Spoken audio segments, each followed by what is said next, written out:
chicos, chicas, en el capítulo de hoy de Ecos de un cuerpo con vida os voy a hablar de la audición, el gusto y el olfato, de cómo son y qué componentes tienen los órganos que permiten estos sentidos. La audición, el gusto y el olfato son los sentidos que nos permiten, por ejemplo, disfrutar de la música que más nos gusta, saborear nuestra comida favorita o oler ese perfume que nos ponemos en las ocasiones especiales. La percepción de los sonidos, de los sabores y de los olores es posible gracias a tres órganos de los sentidos: el oído, la lengua y la nariz, respectivamente, donde se localizan multitud de receptores sensoriales que permiten percibir los estímulos externos. Comenzaré por describir el oído, que es el órgano de la audición. El oído es conocido por todos porque en él se produce la audición, pero hay una segunda cosa no tan conocida que también ocurre en el oído, que es el sentido del equilibrio. En el oído podemos diferenciar tres partes. Por un lado, el oído externo, que comprende desde el pabellón auditivo, lo que comúnmente llamamos oreja, hasta el final del conducto auditivo antes de llegar al tímpano. Por otro lado, el oído medio, que comprende el tímpano y la cadena de huesecillos. Y por último, el oído interno, que está formado por el caracol y el aparato o sistema vestibular. Así que lo primero que nos encontramos en el oído es la oreja o mejor dicho, pabellón auditivo. El pabellón auditivo o pabellón auricular recibe el sonido y lo transmite a través del conducto auditivo hasta el tímpano. El conducto auditivo está recubierto por unos pelitos y también por unas glándulas que segregan cerumen para atrapar las partículas extrañas y evitar que entren al interior del oído. Aunque pueda llegar a ser desagradable, el cerumen es fundamental para la salud de nuestros oídos. Además de evitar que penetre polvo y suciedad, el cerumen repele el agua y contiene sustancias bactericidas y fungicidas, con lo que nos protegen ante posibles infecciones de bacterias y hongos. La limpieza del exceso de cerumen es importante, pero debemos limitarnos a limpiar el pabellón auditivo, evitando introducir objetos por el conducto auditivo, ya que podemos causar lesiones. Si la acumulación de cerumen genera un taponamiento que disminuya nuestra capacidad auditiva, lo que hay que hacer es pedir una cita a enfermería, donde nos limpiarán los conductos auditivos adecuadamente y sin peligro de hacernos daño, mediante un chorro de agua a presión. Dicho esto, continuemos con lo que ocurre cuando el sonido ha recorrido el conducto auditivo y llega al tímpano. El tímpano es como la membrana de un tambor. El sonido hace vibrar el tímpano y esta vibración se transmite a la cadena de huesecillos compuesta por tres huesos muy pequeños: el martillo, el yunque y el estribo. Son los huesos más pequeños de nuestro cuerpo.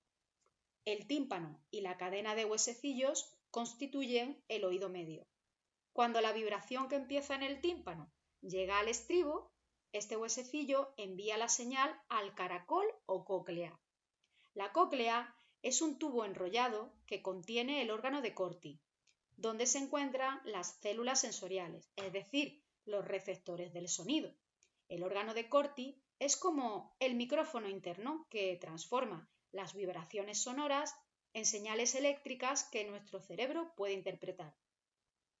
Lo que ocurre es que la onda sonora provoca el movimiento de un líquido que hay en el interior del caracol. Este líquido se llama endolinfa. La endolinfa fluye y estimula a unas células especiales que tiene el órgano de Corti, las células ciliadas. Las células ciliadas son los mecanorreceptores del oído. Recordad que los mecanorreceptores son receptores de estímulos mecánicos como la presión o las vibraciones. Cuando la endolinfa mueve los cilios de estas células, se abren canales iónicos en su membrana, provocando el inicio del impulso nervioso que será trasladado por el nervio auditivo hasta la región del cerebro donde se procesa la información auditiva. Así es como las vibraciones sonoras se convierten en impulso eléctrico. El oído medio está conectado con la faringe y con la parte posterior de la nariz a través de un canal llamado trompa de Eustaquio. así se consigue igualar la presión a ambos lados del tímpano. Seguro que alguna vez habéis experimentado que vuestros oídos se taponan de repente sin ninguna razón aparente. Probablemente os ha pasado si habéis subido en coche por una carretera de montaña desde una zona baja hasta una zona elevada en poco tiempo, o si habéis viajado en avión durante la subida o el aterrizaje. Lo que ha ocurrido en estos casos es que la presión atmosférica ha cambiado muy rápidamente y ha dejado de ser igual que la que existe dentro del oído. La trompa de Eustaquio se cierra y es por eso que sientes que se te taponan los oídos. Y seguro que alguien te ha dicho que cierres la boca y te tapes la nariz y que después soples para destaponarlos. Al realizar esta maniobra, estás aumentando la presión de aire en la parte posterior de la nariz. Si lo haces con fuerza suficiente, esta presión puede abrir la trompa de Eustaquio y permitir que el aire entre en el oído medio, igualando la presión a ambos lados del tímpano y aliviando así la sensación de taponamiento. En fin, otra vez me he liado con una curiosidad. Volvamos al oído. Nos queda hablar de los canales semicirculares, el utrículo y el sáculo. ¿Y qué tiene que ver esto con el sentido del equilibrio? Ya os dije al principio que en el oído no solo se da la audición, sino que también se da el sentido del equilibrio. Hay que señalar que en el sentido del equilibrio participa también la vista, y hay también receptores internos repartidos por todo el cuerpo llamados propioceptores. Pero la responsabilidad de que podamos reconocer en qué posición estamos es del oído interno. Podemos hablar de dos tipos de equilibrio. Por un lado, el equilibrio dinámico, o sea, el equilibrio que debemos mantener cuando estamos en movimiento. La información sobre el movimiento es detectada por los canales semicirculares. Aquí también hay células ciliadas y endolinfa. La endolinfa que hay dentro de los canales semicirculares se mueve cuando el cuerpo se mueve.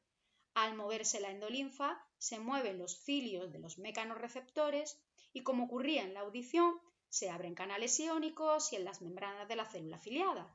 Se inicia el impulso nervioso que llegará al cerebro, donde se identifica el tipo de movimiento que está ocurriendo. Por otro lado, tenemos que hablar del equilibrio estático, es decir, la capacidad de mantener una postura o posición. La posición del cuerpo la capta el sistema vestibular, compuesto por el utrículo y el sáculo. El utrículo y el sáculo son zonas que funcionan de manera muy parecida a los canales semicirculares. Hay una serie de mecanorreceptores que detectan si el cuerpo está en posición vertical u horizontal, si está haciendo el pino o está montando en una montaña rusa. Muy bien, creo que para terminar con el oído debería hablar un poco de un par de afecciones, las más comunes que afectan al oído. Por un lado, la otitis, que es una inflamación aguda o crónica del oído externo. También puede ocurrir en el oído medio o en el interno. Puede producirse por una infección. Por otro lado, la sordera. Como ya sabéis, la sordera es la pérdida parcial o total de la capacidad auditiva. Puede ser de origen genético, presente desde el nacimiento, o puede ser adquirida a causa de enfermedades, traumatismo u otras. Dependiendo de dónde ocurre la lesión, puede ser conductiva, neurosensorial o mixta. Y dependiendo de su relación con la adquisición del lenguaje, puede ser prelocutiva, si ocurre antes de que la persona haya adquirido el lenguaje, o poslocutiva, si ocurre después de que la persona haya adquirido el lenguaje. El momento en el que se produce la pérdida auditiva influye significativamente en el desarrollo del lenguaje y en la comunicación, impactando así en las relaciones sociales y la calidad de vida. Afortunadamente, existen diversos recursos y tecnologías como los implantes cocleares y el lenguaje de señas que permiten a las personas sordas comunicarse y participar plenamente en la sociedad. Ahora que ya hemos acabado con el oído, vamos a hablar del sentido del olfato. El olfato es un sentido complejo y fascinante que nos conecta con el mundo que nos rodea. Desde pequeño hemos aprendido los diferentes olores que existen y somos capaces de identificarlos. Aprendamos cómo se produce la percepción de los olores. El sentido del olfato, como os dije al principio, se encuentra dentro de las fosas nasales, o sea, dentro de la nariz. Por tanto, en las fosas nasales hay receptores capaces de ser estimulados por los olores. Pero, ¿por qué huelen las cosas? Bueno, para empezar, no todo huele, pero las sustancias que tienen olor liberan pequeñas partículas llamadas moléculas aromáticas. Estas moléculas son lo suficientemente ligeras para flotar o disolverse en el aire, y así es como llegan a nuestros receptores de la nariz. O sea, que estos receptores son estimulados por sustancias químicas, es decir, que lo que tenemos en nuestras fosas nasales son quimiorreceptores. Los quimiorreceptores se encuentran en una zona concreta de la nariz llamada pituitaria amarilla. Todos los quimiorreceptores de la pituitaria amarilla confluyen en el bulbo olfatorio, que es el punto de partida del nervio olfatorio, el cual enviará la información al cerebro, donde se procesará para identificar el tipo de olor. La pituitaria amarilla se sitúa en la parte superior de la nariz, pero veamos qué más cosillas tiene este órgano. Para empezar, aunque he usado indistintamente las palabras nariz y fosas nasales, no significan exactamente lo mismo. Si nos ponemos exquisitos, la nariz es el órgano completo que tiene una parte externa visible, en algunos más que en otros. Este órgano tiene tres funciones: la respiración, la filtración del aire y el olfato. Por otro lado, las fosas nasales son las dos cavidades que se encuentran dentro de la nariz y están separadas por un tabique. Son como dos túneles que permiten el paso del aire y están recubiertas de una mucosa que filtra, humedece y calienta el aire que respiramos. Los orificios nasales son la entrada a las fosas nasales. Son las aberturas externas de la nariz, también conocidas como narinas. Estas pequeñas aberturas permiten que el aire entre y salga de nuestro cuerpo. Las fosas nasales son las cavidades internas de la nariz, ubicadas detrás de los orificios nasales. Estas cavidades están recubiertas de una mucosa muy vascularizada, es decir, con muchísimos capilares sanguíneos. Esta mucosa vascularizada se llama pituitaria roja. La pituitaria roja filtra, humedece y calienta el aire que respiramos. Al final de las fosas nasales encontramos una abertura que conduce directamente a la faringe. Esta conexión permite que el aire que respiramos pase de la nariz a la garganta. Además, a través de la trompa de Eustaquio, las fosas nasales también conectan con el oído medio, como os conté cuando os hablaba del oído. El olfato nos proporciona una gran cantidad de información sobre nuestro entorno. Por ejemplo, nos permite detectar peligros. Por ejemplo, oler el humo, el gas o los alimentos en mal estado. Nos permite disfrutar de los alimentos. El olfato contribuye significativamente al sabor de los alimentos y nos permite recordar experiencias. Los olores están estrechamente vinculados a la memoria y pueden evocar emociones y recuerdos. De hecho, es el sentido que más nos hace recordar momentos que nos marcaron por algún motivo. Y también nos permite reconocer a otros. Algunas personas pueden reconocer a otros individuos por su olor. Lo cierto es que el ser humano no tiene el mejor sentido del olfato del reino animal, pero indudablemente nuestra vida no sería igual sin él. El olfato es uno de los sentidos más antiguos, es decir, es uno de los sentidos que se desarrollaron antes evolutivamente hablando, y de él ha dependido y depende la supervivencia de muchas especies. El olfato puede verse afectado por factores como resfriados, alergias y el envejecimiento, así que procura tener un buen cuidado de tu nariz. Aquí van algunos consejos para mantener tu olfato sano y fuerte. Limpia tu nariz regularmente usando agua salada para eliminar mucosidad y partículas. Evita sustancias irritantes, o sea, no fumes, evita químicos fuertes y protege tu nariz del frío. Hidrátate bebiendo suficiente agua para mantener las mucosas nasales húmedas. Si tienes alergias, sigue el tratamiento indicado por tu médico y procura no exponerte a los alérgenos que te afectan. Visita al médico si notas cambios. Si pierdes el olfato, consulta a un especialista.